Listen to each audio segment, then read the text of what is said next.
Selamat datang di program membaca Alkitab setiap hari. Biar melalui buku ini kita boleh diberkati Tuhan, kita boleh mengalami satu terobosan besar dan kita mengalami satu kemenangan. Biar setiap hari melalui program ini nama Tuhan ditinggikan dan boleh menguatkan dan boleh menjadi berkat bagi Bapak Ibu semuanya dimanapun yang berada, sedang apapun berada, bisa mendengarkan melalui channel ini. Nama Tuhan yang besar ada dalam kehidupan kita semua. Tuhan Yesus memberkati. Matius 22 ayat 1-46. Lalu Yesus berbicara pula dalam perumpamaan kepada mereka. Hal kerajaan surga seumpama seorang raja yang mengadakan perjamuan kawin untuk anaknya. Ia menyuruh hamba-hambanya memanggil orang-orang yang telah diundang ke perjamuan kawin itu, tetapi orang-orang itu tidak mau datang. Ia menyuruh pula hamba-hamba lain, pesannya, katakan kepada orang-orang yang diundang itu, sesungguhnya hidangan telah kusediakan, lembu-lembu jantan dan ternak piaraanku telah disembelih, semuanya telah tersedia, datanglah ke perjamuan kawin ini. Tetapi orang-orang yang diundang itu tidak mengindahkannya. Ada yang pergi ke ladangnya, ada yang pergi mengurus usahanya, dan yang lain menganggap hamba-hamba itu, menyiksanya dan membunuhnya. Maka murkalah raja itu, lalu menyuruh pasukannya ke sana untuk membinasakan pembunuh-pembunuh itu dan membakar kota mereka.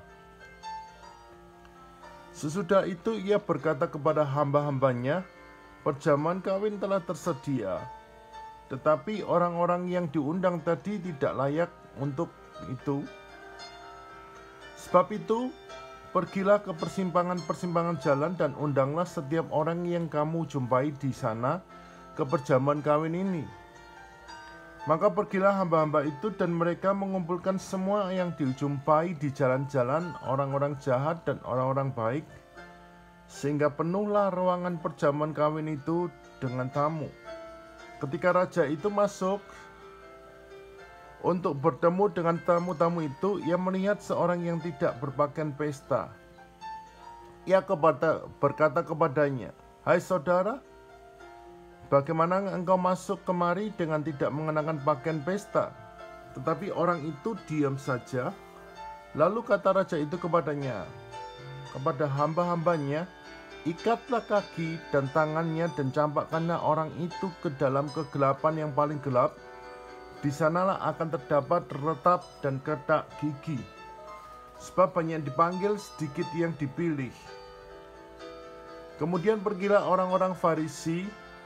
Mereka berunding bagaimana mereka dapat menjerat Yesus dengan suatu pertanyaan.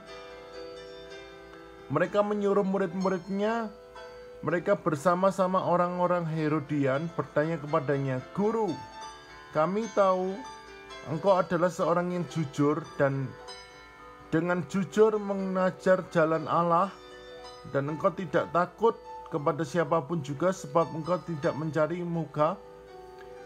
Katakanlah kepada kami pendapatmu, apakah diperbolehkan membayar pajak kepada kaisar atau tidak?" Tapi Yesus mengetahui kejahatan hati mereka, itu lalu berkata, "Mengapa kamu mencobai aku, hai orang-orang munafik? Tunjukkanlah kepadaku mata uang untuk pajak itu." Mereka membawa 1 dinar kepadanya. Maka ia bertanya kepada mereka, "Gambar dan tulisan siapakah ini?" Jawab mereka, "Gambar dan tulisan Kaisar." Lalu kata Yesus kepada mereka, "Berikanlah kepada Kaisar apa yang wajib kamu berikan kepada Kaisar, dan kepada Allah apa yang wajib kamu berikan kepada Allah." Mengejar hari itu heranlah mereka dan meninggalkan Yesus lalu pergi. Pada hari itu datanglah kepada Yesus beberapa orang Saduki yang berpendapat bahwa tidak ada kebangkitan. Mereka bertanya kepadanya, "Guru, Musa mengatakan bahwa jika seorang mati dengan tiada meninggalkan anak, saudaranya harus kawin dengan istrinya dan membangkitkan keturunan bagi saudaranya itu. Tetapi di antara kami ada 7 orang bersaudara. Yang pertama kawin, tapi yang kemudian mati, dan yang karena ia tidak mempunyai keturunan, ia meninggalkan istrinya itu bagi saudaranya. Demikian juga yang kedua dan yang ketiga sampai yang ketujuh. Dan akhirnya sesudah mereka semuanya, perempuan itu mati. Siapakah di antara ketujuh orang ini yang menjadi suami perempuan itu pada hari kebangkitan? Sebab mereka semua telah beristrikan dia. Yesus menjawab mereka, kamu sesat, sebab kamu tidak mengerti kitab suci maupun kuasa Allah. Karena pada waktu kebangkitan orang tidak kawin dan tidak dikawinkan, melainkan hidup seperti malaikat di surga. Tetapi tentang kebangkitan dan orang-orang mati tidaklah kamu baca apa yang difirmankan Allah ketika ia bersabda, Akulah Allah Abraham, Allah Ishak dan Allah Yakub. Ia bukanlah Allah orang mati, melainkan Allah orang hidup. Orang banyak yang mendengar dia itu takjub dengan pengajarannya. Ketika orang-orang Farisi mendengar bahwa Yesus telah membuat orang Saduki itu bungkam, berkumpullah mereka, dan seorang dari mereka, seorang ahli Taurat, bertanya untuk mencobai dia, Guru, hukum manakah yang terutama dalam hukum Taurat? Jawab Yesus kepadanya, Kasihlah Tuhan Allahmu dengan segenap hatimu, dan dengan segenap jiwamu, dan dengan segenap akal budimu. Itulah hukum yang utama, yang paling pertama. Dan hukum yang kedua, yang sama dengan itu, ialah kasihlah sesama manusia seperti dirimu sendiri. Pada kedua hukum inilah tergantung seluruh hukum Taurat dan kitab para nabi. Ketika orang-orang Farisi sedang berkumpul, Yesus bertanya kepada mereka, katanya, Apakah pendapatmu tentang Mesias? Anak siapakah dia?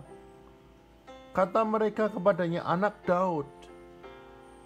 Katakan kepada mereka, jika demikian, bagaimanakah Daud oleh pimpinan roh dapat menyebut dia Tuhan ketika dia mati? Tuhan telah berfirman kepada Tuhanku, duduklah di sebelah kananku sampai musuh-musuhmu kutaruh di bawah kakimu. Jadi jika Daud menyebut dia Tuannya, bagaimana mungkin ia anaknya pula? Tidak ada seorang pun yang dapat menjawabnya.